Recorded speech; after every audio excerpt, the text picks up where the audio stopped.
rồi.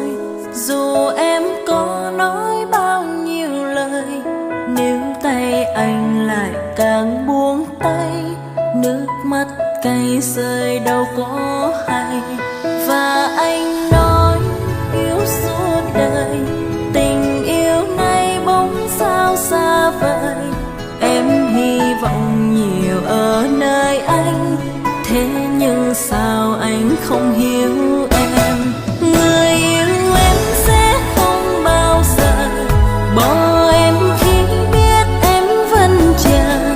Em thay đổi vì em yêu anh, khác hơn nhiều em lúc xưa. Và em luôn muốn yêu một người ở bên em đến suốt cuộc đời.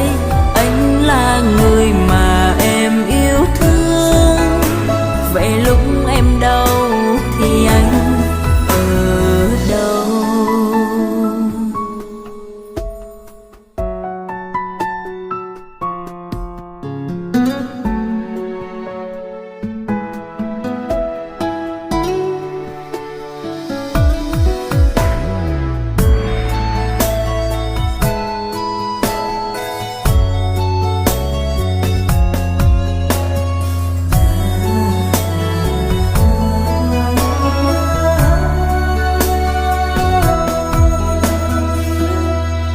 Giờ anh khác xưa mất rồi.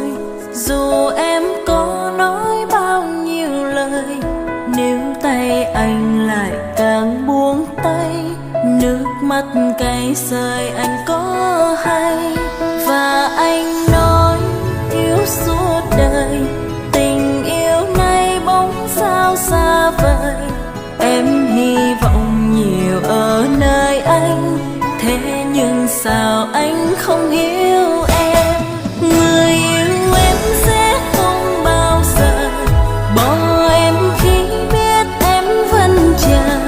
Em thay đổi vì em yêu anh, khác hơn nhiều em lúc xưa. Và em luôn muốn yêu một người ở bên em đến suốt cuộc đời. Anh là người mà em yêu thương, vậy lúc em đau thì anh ở đâu?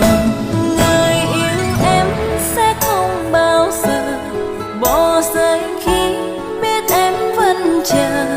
Em thay đổi vì em yêu anh, khác hơn nhiều em lúc xưa. Và em luôn muốn yêu một người ở bên em đến suốt cuộc đời. Anh là người mà em yêu thương, vậy lúc em đau thì anh ở đâu?